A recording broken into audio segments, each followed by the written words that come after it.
the 80-20 rule was kind of the thing that I really leaned on, knowing that, okay, 80% of our results come from 20% of our efforts. Like, where is that 20% that's bringing me all of my business or most of my business? And what's the stuff that I can let go of? And that made it kind of easy, knowing that there's like a statistic out there that's telling me it's true. Hey, my feel good friend. I hope that you are having a wonderful week so far.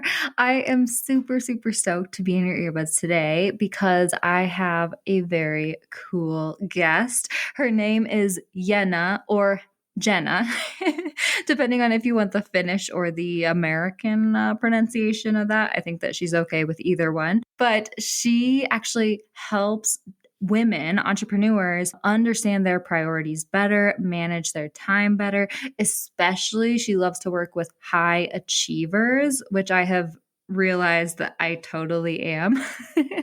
And so, in today's conversation, we are chatting all about what it means to be a high achieving person and what that means for your life and business, and how you can navigate your business and life as a high achiever and feel more productive without feeling like you always have to be doing more, right?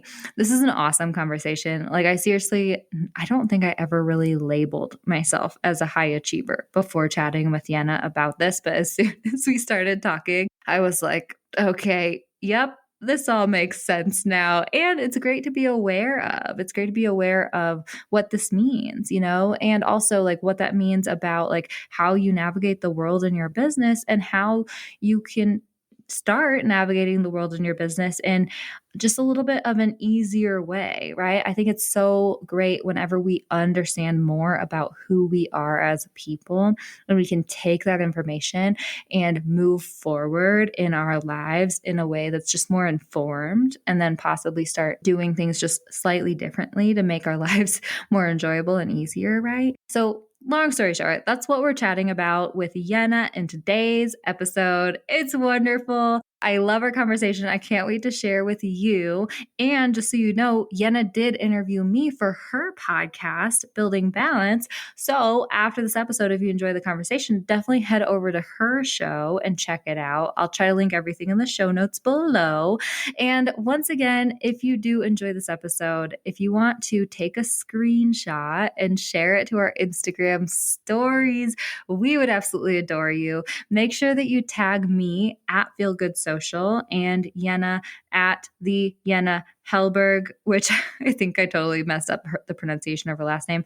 Look down below in the show notes. It's actually easier to spell than I'm making it sound right now. But her Instagram is at the Jenna Hellberg. Tag her, tag me at Feel Good Social on your Instagram stories, because when you tag us, when you share a screenshot, we will be able to see it and reshare it to our Instagram stories and give you a follow and spread you some love and all that jazz. So definitely do that if you're feeling up to it, because it would make both of our days. Okay, let's go ahead and dive into this awesome conversation with this wonderful woman.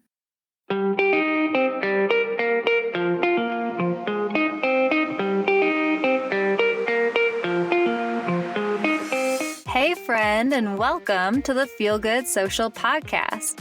I'm your host, Kinsey, and I'm here to help you market your business in a genuine way that works without wasting your precious time.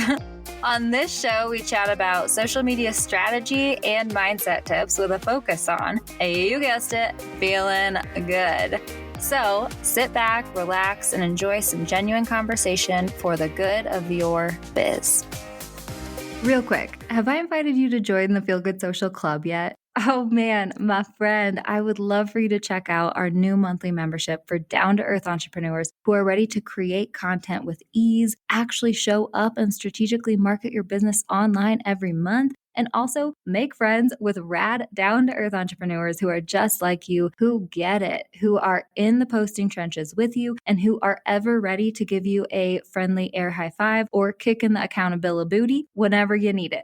The Feel Good Social Club is where it is at. Check it out, feelgoodsocial.com/club. In the club, we have a content library full of Canva templates and tutorials and resources to help you make content creation as easy as possible. We also have monthly content planning workshops where we all come together and talk about the upcoming month's strategy for our content. And we also have community forums where you can get together, ask questions of other club members, brainstorm ideas, ask for feedback. So definitely check it out. feelgoodsocial.com/club. Our Feel Good members are seriously some of the most amazing people that I have ever met. And I would love for you to join us. feelgoodsocial.com/club. Check it out. Join today. We would love to see you in there, my friend.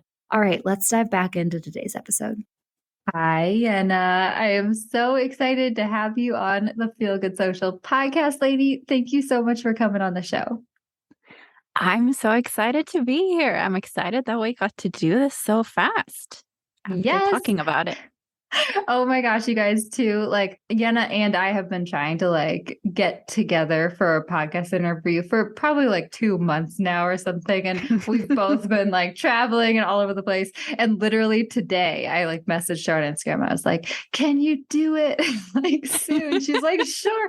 So it is somewhat last minute, but I think that we've got this and it's going to be great. And you're just so wonderful. I cannot wait to hear what you have to say about all the things.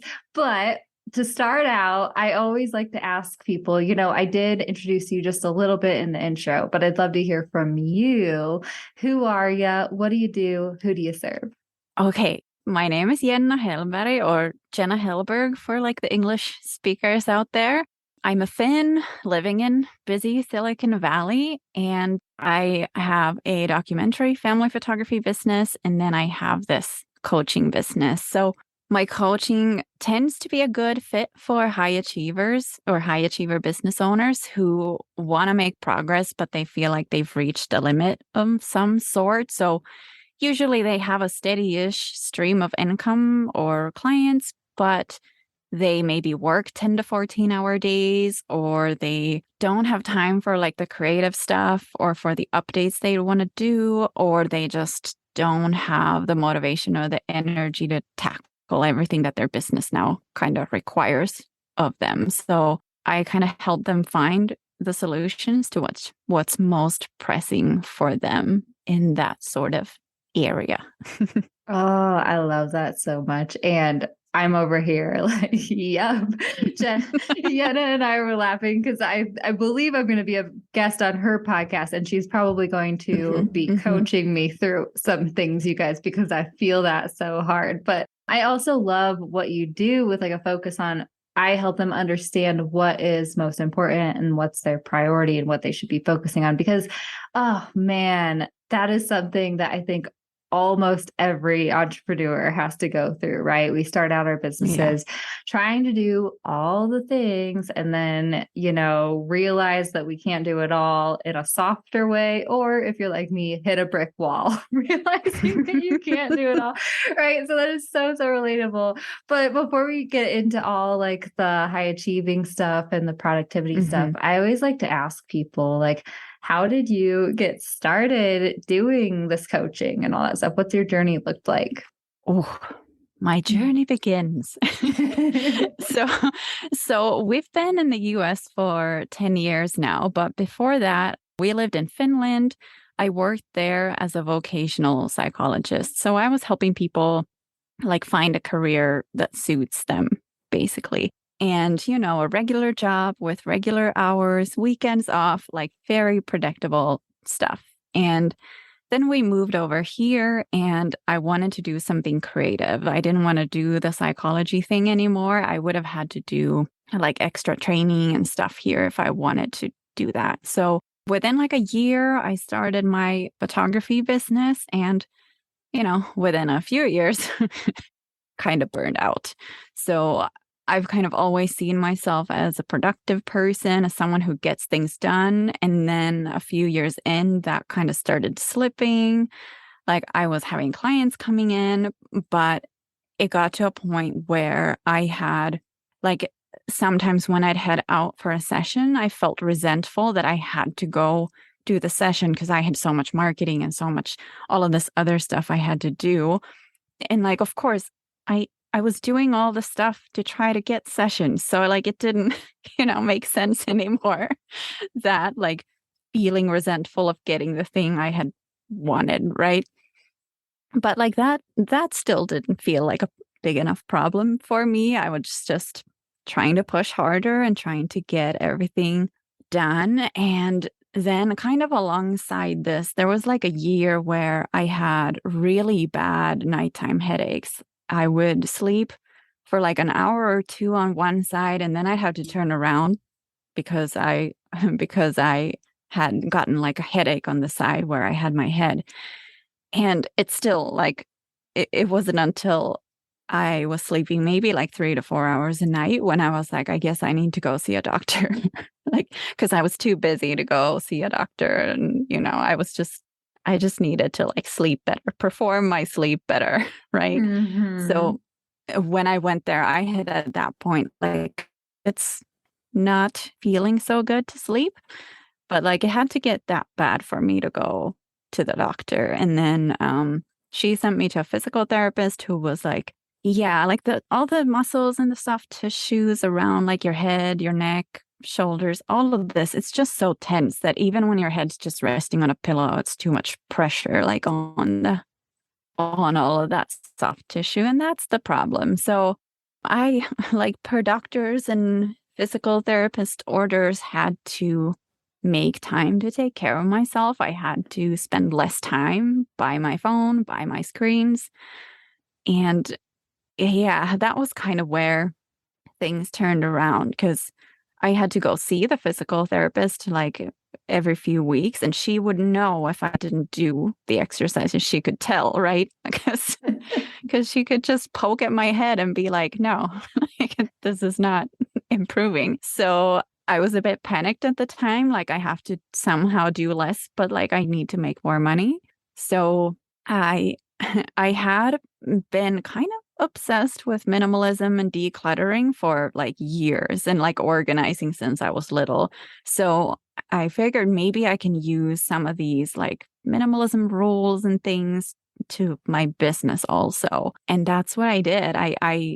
The 80/20 rule was kind of the thing that I really leaned on, like knowing that, okay, 80% of our results come from 20% of our efforts. Like, where is that 20% that's bringing me all of my business or most of my business?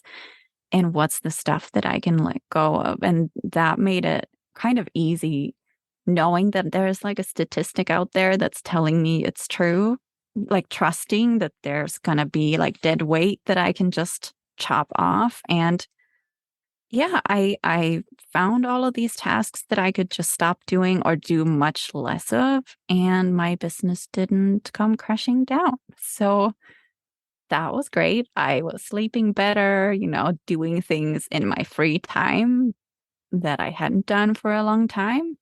And that's kind of something that confirmed to me that I didn't need to work so much, that I actually need balance in my life to be able to do the business thing long term. Now, this is not one of those like I did this so you can too type of situations that I feel like we hear so much about in the coaching world. It's more like we're humans. We all need balance. That's just what we need. And if the business even like if my business had come crushing down because I took time to take care of myself, it obviously wouldn't have been a sustainable business. So I feel like it's important for us to consider. That was a long rant. I'm going to end this TED Talk. Oh, no, no, no. I love it so much. So many interesting things too. I did not realize that this sort of thing showed up in the physical sense in the way that you described. And I was chuckling Yeah. so much when you're like, yeah, my doctor could tell.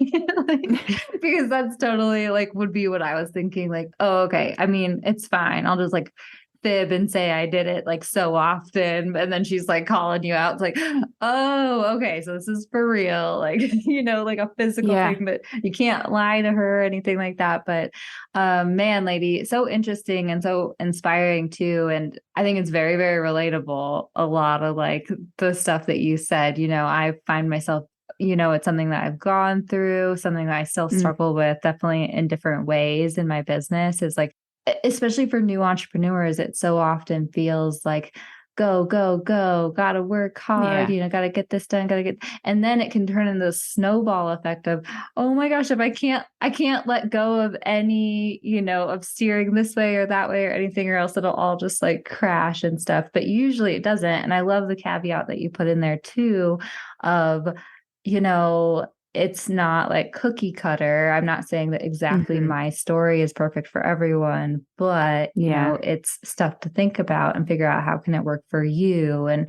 all that Yeah. different stuff. So now in your coaching, you help people figure all this stuff out for themselves, right? What does that look like for you Yes. now? Oh, wait, how do you mean? How do you like work with people now? What does it look like? What are some of the problems that you help your clients solve now and Oh, all that stuff? I see.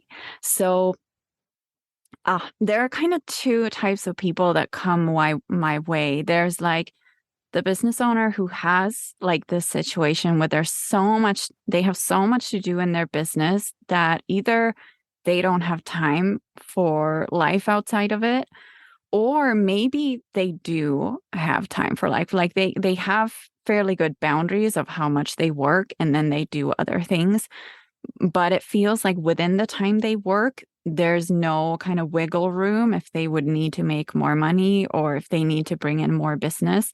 Kind of like how it was for me at a few points in my photography business where it was like, I still need to make more money. I need to have more sessions, was my thinking. But there's so many other things I need to keep doing to like make sure that the business is running and that new people are coming in. So I kind of help with this stuff, like whittling down the things to do so that there's more free time or like, well, either more free time, like for downtime, or free time to book more clients. Sometimes the solution is maybe something else, also, like maybe looking at the pricing structure or how the services are provided. Like maybe they can be done in less time with less effort, things like that. The other type of person is someone who maybe has like kind of all the time in the world to work on their business, but there's something that has happened where they are feeling unproductive. Like they just can't get themselves to do the thing anymore. So both types of people tend to be like very like action takers and high achiever people.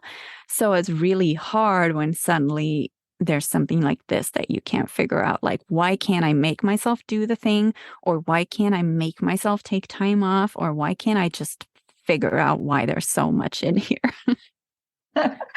I am laughing so hard now because you are speaking my language. Did I answer your question? Totally, and I love that so much. And like, and yeah, for sure. I think I've been on both sides of that equation. I think now that we're chatting, probably would label myself as one of those action taker, high Hmm. achiever type of people. And it can be very frustrating when like you want to take the actions that you want to take, but like you're just not feeling inspired, or you don't feel like you have the energy or whatever that looks like. So let's talk a little bit about being a high achiever, because I know that this is something that you said you're excited to talk about. I know you're hosting a workshop at the time of this recording next week about all this stuff, but let's start with like the basics. Like if someone's wondering, maybe I might be a high achiever, like what does a high achiever look like? Ooh, what a high achiever looks like.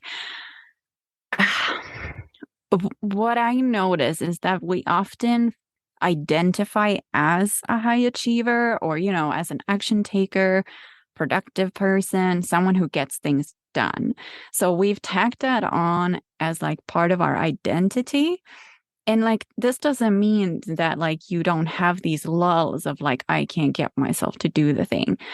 And I think that's maybe where like some of the rub comes from is that when we, because this is totally me, right? Also, when we identify as a high achiever, that's when we kind of bump up against like normal human needs. And it feels like they're kind of like when we can't stay in that action takery, I can get things done mode, it feels like something's wrong with us. Like there's like we're faulty somehow. Like because it's like part of our identity somehow isn't what's the word, like activated. So then we just try to push through. Like we think that I just have to willpower my way through this thing.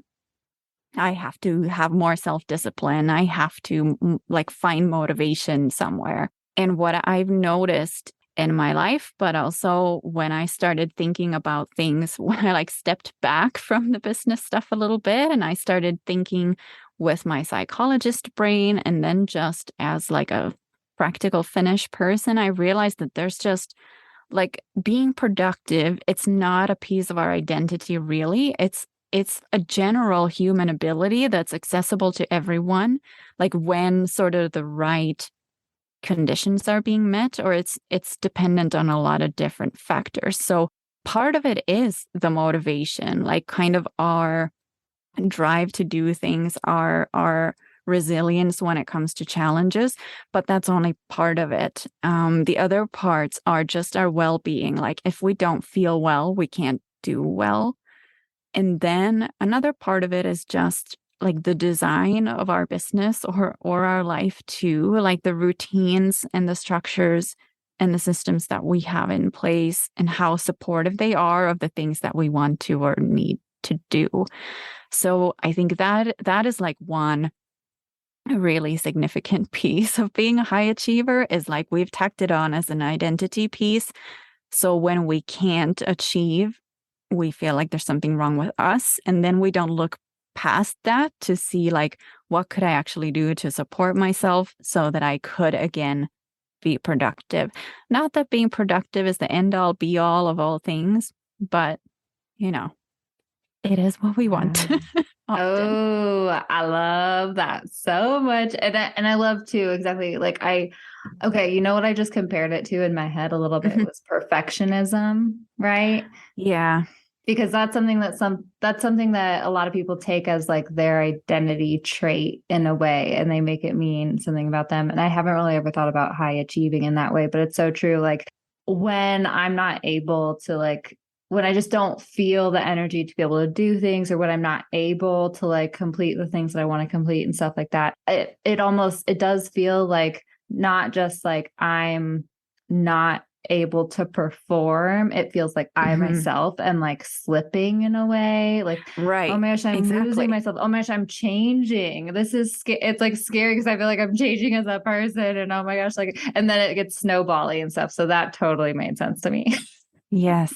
And that is so true. I've had clients who've been like, because when we've talked about sort of how to make time for life outside of business, or like if you finish your work for the day, can you just step away versus try to catch up on like or like get a head start on tomorrow's stuff? And there's kind of this feeling of like, but who am I if I'm not doing things? Like I could spend that time better. I should be going for that next level thing. Like, like there's always that option of like you could do better.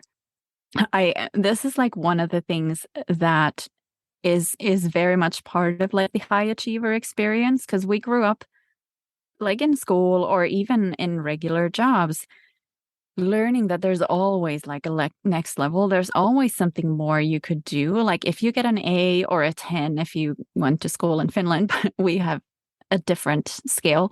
But like if you got a 10 or if you got an A, you can actually aim for an A plus or a 10 plus, like do the extra work or bring in some extra essay or like get a few bonus questions right on the test. Like there's always something more that we can do. And in the US, there's a lot of like this extracurricular stuff that kids have to do to like make it easier to get into college and all that. We haven't experienced luckily that when I grew up in Finland, but there's like always more to do. So it's really hard. Our nervous system has learned that there's always more to do and we should always be like doing more. And it feels uncomfortable to like step back and just try to be. It can be very uncomfortable. Oh my gosh. Yes. Lady, I'm just going to keep saying this entire episode, but yes, speak in my language because I know, I'm laughing. I'm remembering all of the tests that I got 105% on, Mhm, in mhm, elementary school. And like it just getting 100% like wasn't enough, for my friend mhm. group and like our competitive ways. And like, and exactly too. And I love that you brought up that our culture so much just like lifts up high achievingness. Like Yep. even, I think that perfectionism, I'm going to keep comparing it to that too, because I think that they're very similar maybe in like Yeah. in ideas and cultural things, right? But like perfectionism has had its heyday of, you don't have to be perfect, nobody's perfect. Also, like I think that you're on to something. High achieving is like the next thing that we need to have like a cultural like talk about, right? Because it's so true. Like we lift each other up, especially in entrepreneurship and business. It's like a good thing to be a high achiever, but it can be detrimental to our health, but all this different stuff. And I'm so glad that you're talking about it because it's definitely something that I still struggle with for sure. I think that somewhat, what's coming up for me somewhat is like I very much of Feel Good Social. I've learned some lessons about this sort of stuff where it's like, slow down, if you fall off the horse, you can hop back on the next day, be gentle with yourself, or like you can hop back on next week. I don't care. It's one of Feel Good Social's messages is like yeah, let's do the thing, but also it's okay if you don't and be gentle with yourself and stuff. But like, sometimes I get embarrassed to admit that sort of stuff, even, just to the world of entrepreneurship, even though I talk about that sort of stuff a lot with Feel Good Social. It's like, I sometimes still feel like, oh my gosh, I don't want to admit that like I'm lazy, that sometimes I'm Mm. lazy. Like, I don't want to admit like all that stuff. So tell us, like, what do you think some of like the biggest problems that arise with being a high achiever? What are the biggest problems you see arising out of them? I feel like I want to quick touch on the perfectionism and the lazy stuff just because Ooh, yeah. like Tell me all the it's been things that coming you. up. I wrote like a little note, but with perfectionism, I think was it Brene Brown especially who talks about how perfectionism is linked with shame. It's basically like we try to be perfect in order to avoid shame. And I think there's something similar with the high achievery stuff. Like we grew up learning that high achieving is like the way to deal in our environment, whether it helped us avoid negative consequences like, I don't know, angry parents or something like that. But it could also have been like what got us attention and rewards, right? So usually with like these kind of problematic behaviors like perfectionism or something like that, there's something behind it where we're trying to either avoid something or get something. And then when you mentioned the thing about like, I don't want to be lazy, and I think that's also the thing we tack that on our identity when it's actually like a situation that's arised because of our circumstances. Like maybe you're not lazy, maybe you're actually tired, maybe you're actually like, like it's tricky. But I mean, we've been taught all this stuff in school or when we grew up. Maybe our parents were people that would say like stop being lazy and get up and do whatever. So like it gets really ingrained in us as like part of us versus as like this is happening kind of to me because of something. So that was like something I just had to get out. Yeah. Oh, and I love that so much. And also, okay, I have to quick tangent a little bit on this Mhm, mhm. lazy topic, right? Because what I Yes. need you to do, Yenna, is make lazy like a good word, right? I need you to go out into society and tell everyone that being late, like let's redefine lazy, right? Because it's so true. It's so funny. It's something I've been kind of like mulling over through this summer. And I forget why I had the idea, but I was like talking to my business coach and I was like, I kind of want to call it like I was thinking up a new strategy to teach or something to do with Feel Good Social, right? The club or my business or whatever. And I was like, I kind of want to call it like the lazy girl strategy or something, right? Where it's literally like, Right. okay, like let's do the minimal, because also that's kind of how I feel about social media, right? Is like finding that balance between not really working too hard, but still getting the best results because I don't want you to put all your time and energy into social media when it's just, there's a lot of things happening there and stuff. And Mm, she was like, mm, I see what you're going with, but she's like, the word lazy isn't resonating with me, right? She's also a Virgo, which I don't know if you're into astrology at all, but apparently they're like kind of the mhm. go, go, go people. But I'm a Capricorn and I'm a hard worker too, right? But she was just like, ooh, I don't know about lazy. And I'm like, really? Lazy is resonating with me right now. I don't know if anyone else, but I think we need to like redefine lazy for society. I don't know. Yeah, that's funny because, like, even though I just said, like, that lazy is like a part of your circumstances, I still like felt like, oh no, I wouldn't want to have like the lazy person's thing because of what the word means to us, right? Yeah. How funny. Very interesting. But it needs to have a revolution around it because I very much, but also too, it's like I think that maybe we make lazy mean it's like the definition of the connotations behind lazy, right? And like what it means to Mm. us. But most of us, I think, are such high achievers anyway that for us being lazy, it's like taking care of ourselves. So, would you agree? Maybe. I do feel like it's tricky because I mean, well, this is like very tangenty, but since you are a marketing person, like extremes like that, like either the high achiever strategy or the lazy person strategy, like extremes tend to sell, like they're catchy, right? It's not catchy to go, this is like the sustainable marketing strategy that fits you. And that's part of like why my job is very tricky to like sell my very nuanced coaching that's like, I need to know 40 things about you before I give you advice. So it's kind of the same with this, I think. Like, Oh my gosh, just like, totally. because I think like selling the lazy girl strategy could be very like attractive to a lot of people, but it might not be the same people that like follow you right now. And you know what's no, oh girl, and I could geek out all day about I'm such a word Right? nerd and like what words means. And you're so right. And yeah, I think that like the extremes definitely like buzzy, they definitely relate to like Hmm. some people and turn away some people, which is kind of what you're supposed to do in marketing. But like I do think sustainable is turning into a little bit more of a buzzy word. So I think you got something Yeah. on there. But also I'm laughing so much, right? Because like that's why I use instead of lazy, that's why I use feel good Well, but in my that's marketing. great. But I think Mm-hmm. feel good is great because like you can be a high achiever person and still want to do things in a way that feels good versus like, yeah.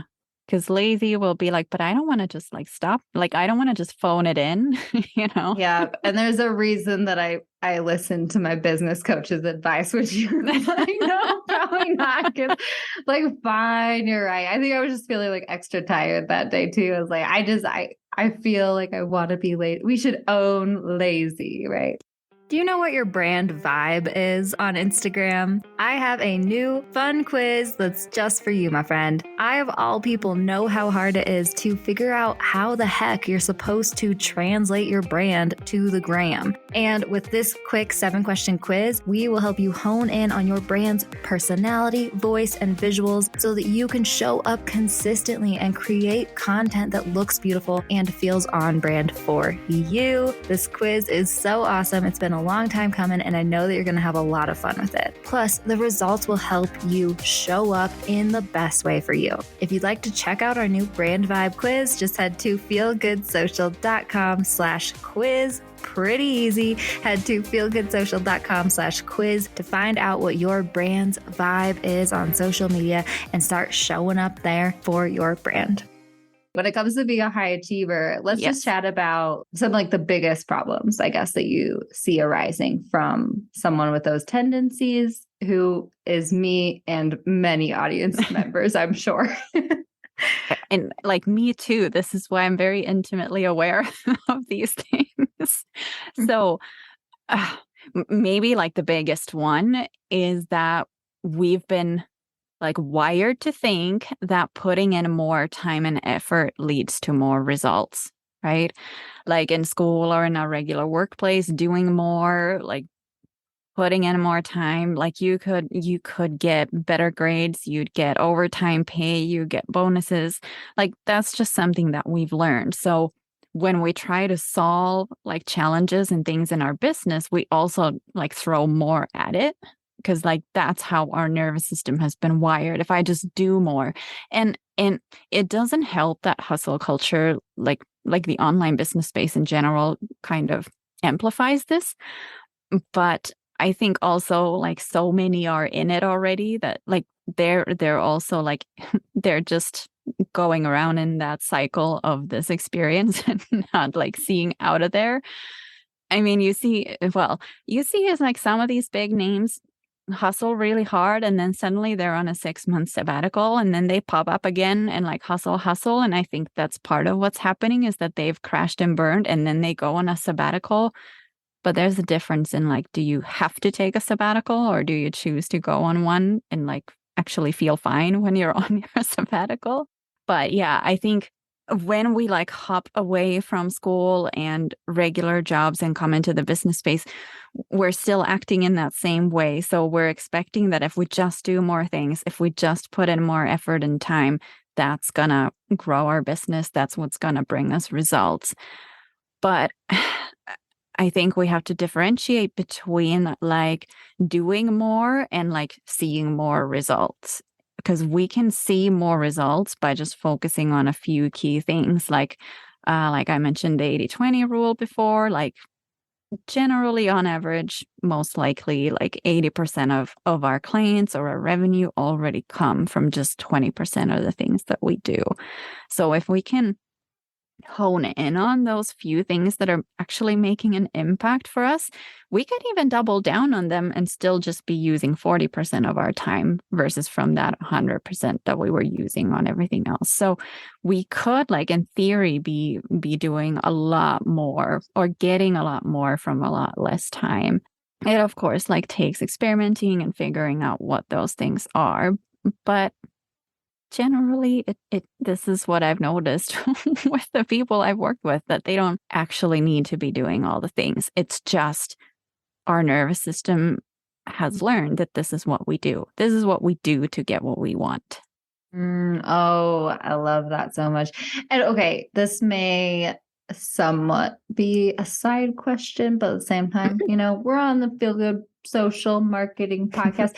So this is something that I think it's hilarious and I ponder all the time how to explain this to people when it comes to social media marketing, right? Because I'm kind of the belief that like yeah, I've said this like multiple times in the past, like Instagram, I'll fully admit Instagram is not your number one priority in your business, right? Because it's one of those things that's helpful and it can help supplement and cushion and all this different stuff in your marketing. But like, yeah, does it take a lot of time? For sure. And does it like, the individual posts that you can spend hours and hours and hours on, like, do they really make that big of a difference? Like, no, it's kind of the big picture strategy of showing up again and again in like a way that represents your brand and blah, blah, blah. But it's like one of those things where, I if I had to just say in general, I don't think that like Instagram alone would necessarily be that like 20% that like you need to spend on your business, right? Like, how do you feel about that going about around with clients? Like, how do you kind of tackle the social media approach to their businesses and stuff when it comes to, like, what do you spend like, because also to caveat before I let you talk, I do think that Instagram is great to show up on it. I do think it's like a necessary thing for business owners nowadays, or like Instagram, social media, like showing up online, having your online presence. But how do you tackle that in like the priority, I guess? You know what I'm trying to say? Yeah. Okay. I think this is the tricky part because everybody is so different, right? There are some that get like everything from Instagram. That's where they find their clients, that's where they nurture them, and that's where they come from when they book. But then there are others where it's maybe more of like a place where maybe people go check them out after they've discovered them somewhere else, or they go like in my photography business. I think maybe once in my like now 8 years or something, I've had like someone inquire because they found me on Instagram. Otherwise, it's usually like after someone has Googled me, they've sent me a message, and then I can see that they've started following me on Instagram or something. So they like checked me out there. So I knew that I don't like so many of my followers for that business are just other photographers who are looking for inspiration, right? So I realized that that's like not where I need to sit every day and be super active. So I kind of figured out that if I just post a picture or two a week and I scheduled them out like 3 months at a time, I didn't need to go spend time on there. I didn't need to go get like sucked into all the scrolling and stuff. But it's different for this business. I like hanging out on Instagram and talking to people.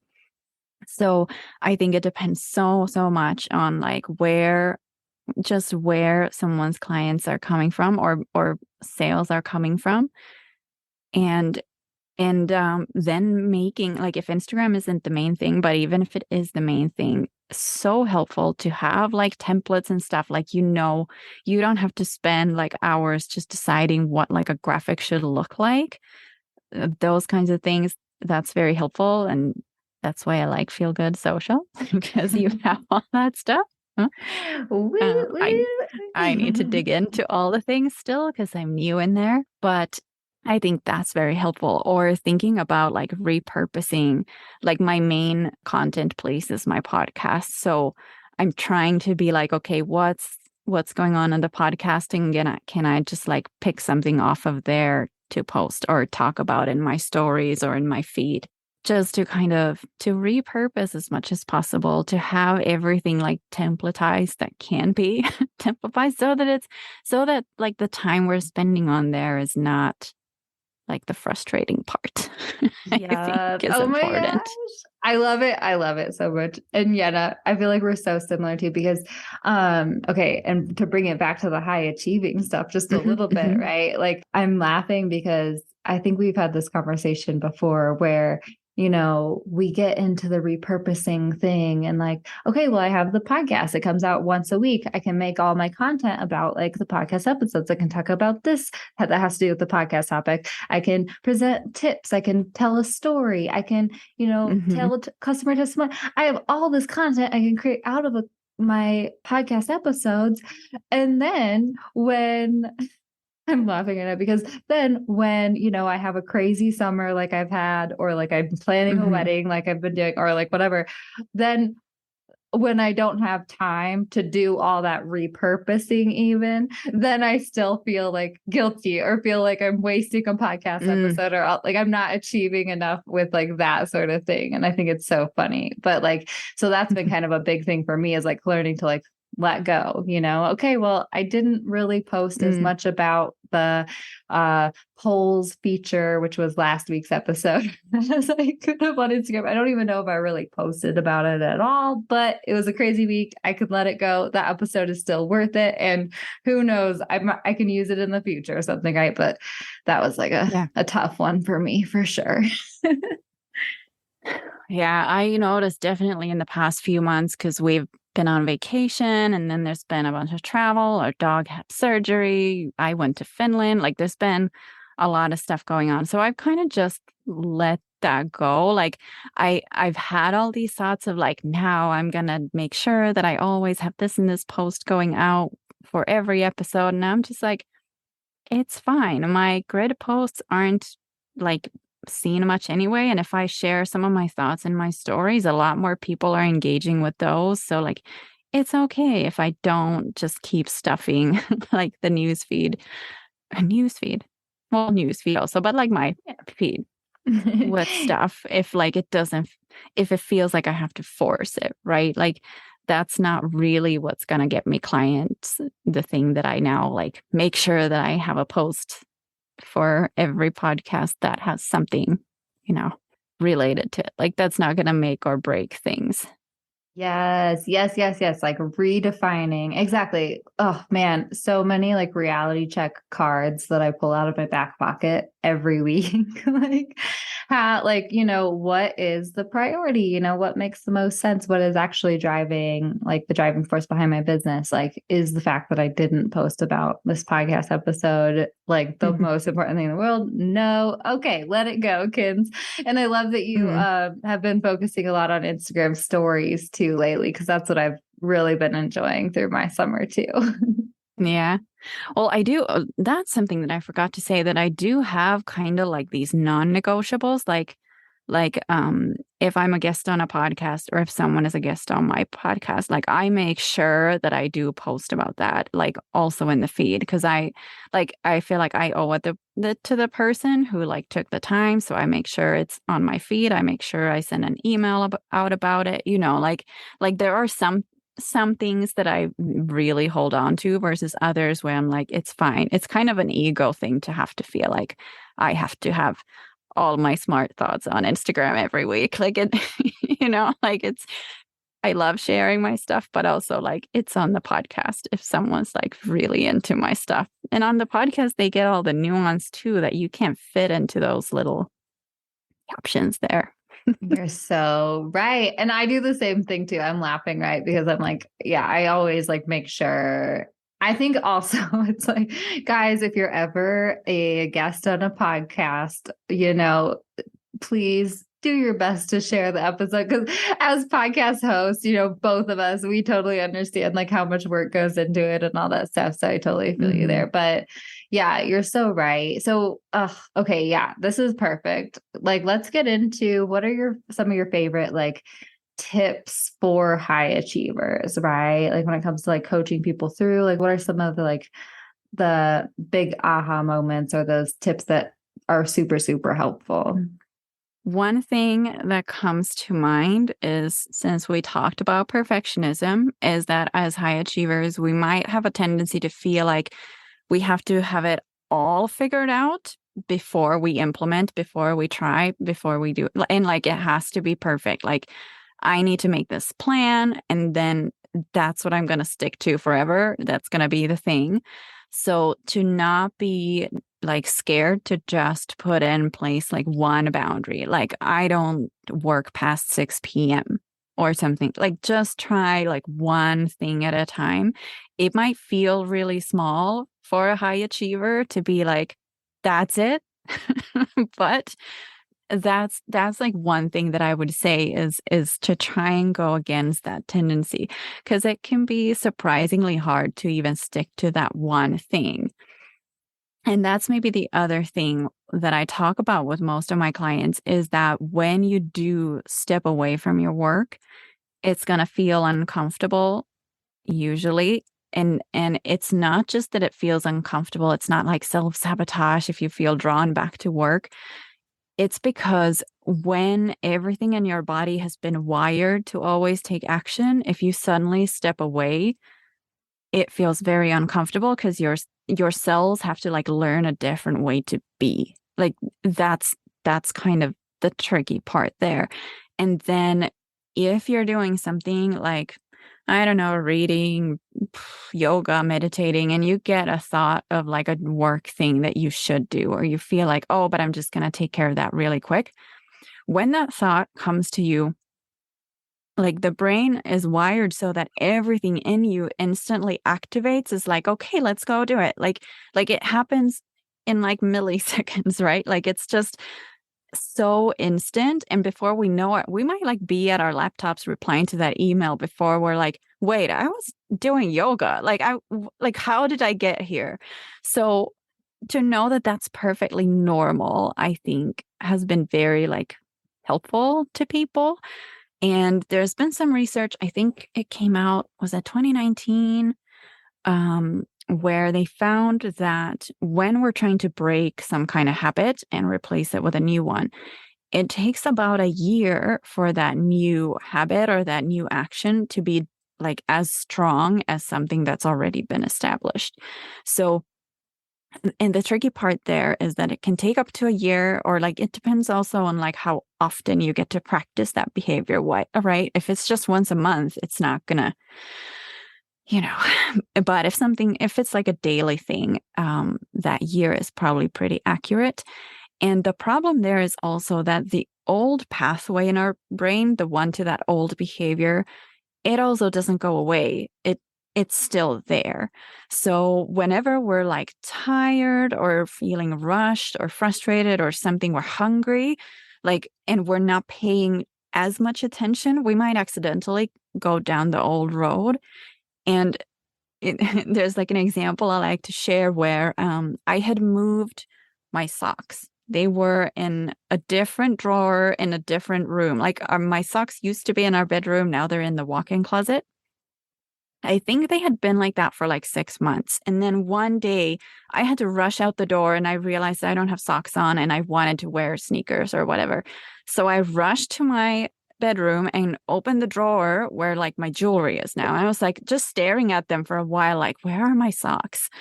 I've been going to the right drawer for 6 months and suddenly and like it took a while. So if this can happen with just like the silliest of daily things, it's very normal that it also happens with work. So I guess what I'm saying here is that if you still notice that, oh, I did actually go back to work, even though it was past the 6 p.m. or whatever like boundary you're trying, it's very normal. And then it's just a matter of going like, okay, this happened. I'm gonna step away.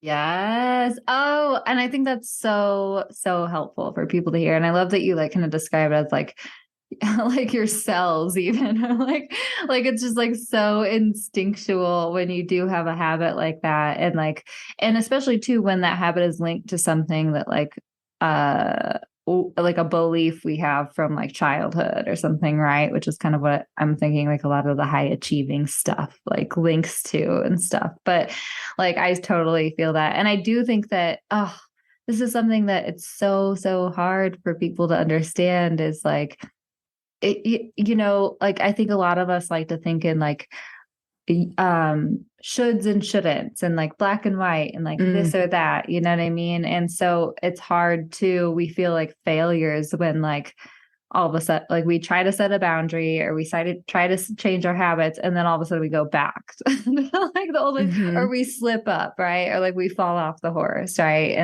And that's something I always try to tell people about consistency when it comes to social media too. It's like, okay, well, you make it a goal to post daily, make it a goal to post 5 times a week, 3 times a week, or whatever. But then, if you don't make that goal one week, that's okay. You can come back around the next week and stuff. And it takes time to form habits for sure. Yeah. And then another thing that I think is really important for high achievers to think about is because we learned in school or at work or wherever that like we've learned that there's just one way to do a thing. There's a right way to do a thing. So I think in business, we also keep chasing like the right way to do a thing, whether that's like something in business. Like now, when we've talked about the 80-20 rule, it's easy to go like, okay, well, this like business celebrity says that like it's all about Facebook groups. So I guess that's going to be my 20%. But to listen to like, what do you actually enjoy doing? What comes easiest for you? Because that's what's going to be easiest to sustain.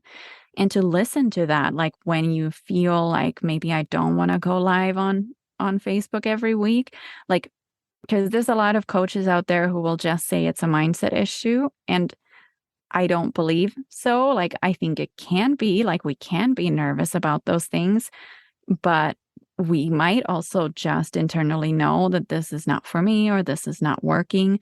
Or even if it is working, if it doesn't feel good, we're not going to keep up with it, right? So that's like one little thing I would also think about is actually listen to what feels good. Look at how things are going in your business versus trying to like find the next like 5-step framework from somewhere else. I think that's also really important. I definitely like when I was trying to figure out, okay, so what do I do?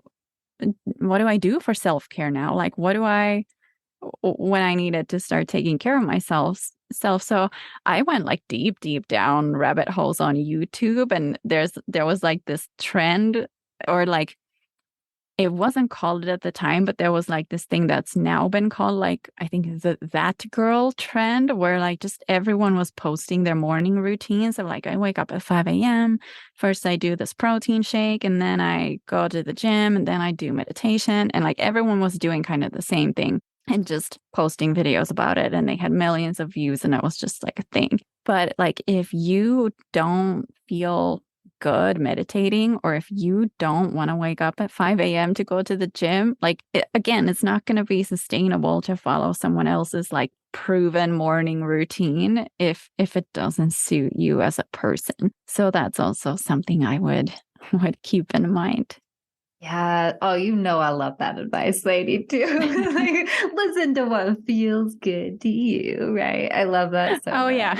I forgot where I am for a bit. That always happens. I feel like on this podcast, like I get so giddy when like those words just come out of people's mouth. I'm like, yes, which makes perfect sense for the podcast. Okay, lady. Like we could talk forever. I have loved this conversation so much. But I'm going to cut us off for now. And guys, I believe I'm going to be a guest soon on Jenna's podcast as well. So I'll link that in the show notes too, so you guys can go give that episode a listen when it comes out. But Jenna, my love, can you please tell everyone where they can find you and connect with you and all those things? Because I know they'll want to do that.